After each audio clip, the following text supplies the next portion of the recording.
রুবেল ভাই কি অবস্থা? কিরকম লাগে কাম কাজ করিয়া? বাথরুম তো খালা সরিলে আজকে। হ্যাঁ মাশাআল্লাহ মাশাআল্লাহ। ভাই দেশ বিদেশ কাম কাজ করে আছে, দেশের দিনে নয়া মেশন আইলে কেমনে কি করবো একটু তা বলতাই তো ভাই বলা লেভেল করবো বাটার। হ্যাঁ ও নিচে দিয়ে। আচ্ছা এই লেভেলটা কি লাগবে, মানে নিচের দিনে মাফিয়া করো না কি লাগে? নিচের দিনে মানে 30 সেন্টি তিয়া করো? হ্যাঁ 30 সেন্টি 29 সেন্টি দিতে হবে, দিয়ে আমার নিচের দিনে নিচ থেকে দিতে হইব 29 সেন্টি, বুঝছো নি? 29 সেন্টি। আচ্ছা এগুলো টাইস 30 সেন্টি নাকি? তার মানে বাংলাদেশের 300 মিলি নাকি? আচ্ছা বাংলাদেশের 300 আর আমরা যেন হই তো খুব সুন্দর বাইর লোকে কাম করি আর মাশাআল্লাহ খুব সুন্দর ভেরি নাইস। আর যারা আইবা এরার একটা জিনিস বিশেষ করে দেখাই, এই জয়েন্টগুলো দেখাই। হ্যাঁ এই তো আরো একটা দেখো, ওটা দেখো, মানে ও কর্নারে দিয়ে 2 মিলি পাস করতে হইব। এই দেখাই আর এই 2 মিলি পাস চতুর্দিকে 2 মিলি ফাঁক করিয়া কাম করতে হইব নাকি?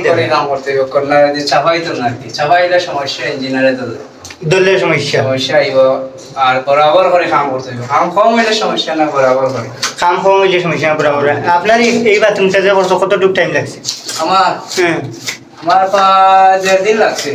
1.5 দিন লাগছে। অনুমান বাংলার 200 ফুট হইব নাকি? 200 ফুট 200 ফুট হইব। তো আপনারা দেখরা তো দেখলে বুঝতে পারবেন কাম কিন্তু বেরি নাই যেটা কাম হয়েছে দেখেন। এই যে উপর দিনের নিচে দিছাম প্রত্যেকটা কর্নারে সেম এইভাবে কাম, প্রত্যেকটা কর্নার খুব সুন্দর কাম। তো দেশের দিনে কেউ আইলে আর স্পেস যে দেও এটা বাংলাদেশে কি হয়? ক্লিপ হয়। হ্যাঁ ক্লিপ হয়, আর এটা তো আরো হয়, প্যাকিংও হয়, খরচও হয়, স্পেসও হয়। এটা দেখাই আমি আপনাদেরকে। এই যে দেখুন দেখছেন এইটা, এটার নাম হচ্ছে স্পেস। প্রত্যেকটা জয়েন্ট এইটা আছে দেখছেন। এই দেখুন ভাই দেশে তো মনে হইল মালিকে চিল্লা চিল্লি করে কাম এমনি হয়েছে না হেমনি হয়েছে না, এদিকে করিয়ে না সেদিকে করিয়ে না, এমনি করো এদিকে করো। বিদেশ কি এরকম চিল্লা চিল্লি আছে? বিদেশ ভাই মালিক চিল্লা চিল্লি নাই, বিদেশ চিল্লা চিল্লি নাই। বিদেশ একবার আইব ইঞ্জিনিয়ার সকালে, একবার আইব বিকালে। সবচেয়ে বড় জিনিস হইলো বিদেশ কাম করতে হইলে ইঞ্জিনিয়ার ফলো করতে হবে। ইঞ্জিনিয়ারে যেমনি কইয়া দিব এমনি কাম করতে হবে, তোমার মনোক্তি হইলে হইতে না। ওই যে দেশ মালিকরে এমনি তুমি এমনি বুঝাইলে মানে এমনি হইতে না, এমনি একটু করিলাও কাম কাজ এমনি করলে সুন্দর হইবে এইটা নাই। এনে ড্রয়িং আছে, ড্রয়িং হাতে দিয়ে যাইব, যেমনি কইছে এমনি করতে হইব নাকি? কাম দেরাইন কিলা ওই দেখো এমনি তাই বইব।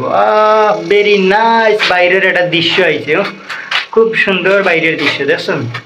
ভেরি নাইস একটা দৃশ্য। আর এই যে দেখো খান আসেন এই রুবেল ভাইয়ের সাথে বহু দিন হতে। রুবেল ভাই এদিকে একটু আমার ক্যামেরার দিকে তাকাও। আপনারা তো মনে করিল দেশের দিনে অ্যাভেলেবেল মানুষ হয়, দেশে মানুষে কাম করে মালিকরে এমনি এমনি বুঝাইলে আমিও নিজে কাম করছি দেখতে, বুঝছেন? তো বিদেশ কি তোরা বুঝানি যাইব না? ভাই বিদেশ বুঝানি যাইতো না নাকি? আর বিদেশ তো মনে হইল কাম করলে এক জায়গায় যদি কাম করতে হয় তাহলে 2 মাস 3 মাস 4 মাস 10 মাস কাম করতে হয়, এই হিসাব করিয়া কামটা বরাবর করতে হয়, ঠিক আছে? কারণ দেশে তো তুমি একটা 2টা বাথরুম রাখলাই, 3টা ফ্লোর রাখলাই, 2 দিনে ফিটিয়ে আইলে মালিকে ধরতে পারলো না, সুরল লাগান ফেলে আইলে নাকি? কিন্তু বিদেশ এটা নাই। 1 বছর কাম করবা এক জায়গায় তুমি খামলা হিসাব করে করতে হবে। ওই দেখো বিল্ডিং এই দেখো এরকম হাজার হাজার বিল্ডিং এদিকে আছে, ও তো পেন্ট মারতে মানে নাকি? ঠিক আছে এই দেশের কাম কাজ। আর কোনো কোনো মনে মাঝে আমরা আগের ভিডিওতে এনেকে কইতেন যে ভাই এদিকে দরজার খানে ফাঁকা কেন, এখানে একটা চৌকাট বইব, এটা একটা ফ্রেম হইব, বুঝছেন? এটা ফ্রেমের ভিতরে ওই যে বাইরে দরজা দেখ কিরকম ফ্রেম, এরকম একটা ফ্রেমের ভিতরে থাকবো, বুঝছেন? এটা তো আর বাংলাদেশের কাম নাই, এটা হচ্ছে বিদেশের কাম। এই যে আমার উস্তাদ গেছেন গিয়ে দেখছেন এই দেখো। আর এটা প্লাস্টারের উপরে টাই সম্পূর্ণ পুরোটা প্লাস্টার জিপসন, সরি জিপসনের উপরে। কেমিক্যাল মারছে না? হ্যাঁ কেমিক্যাল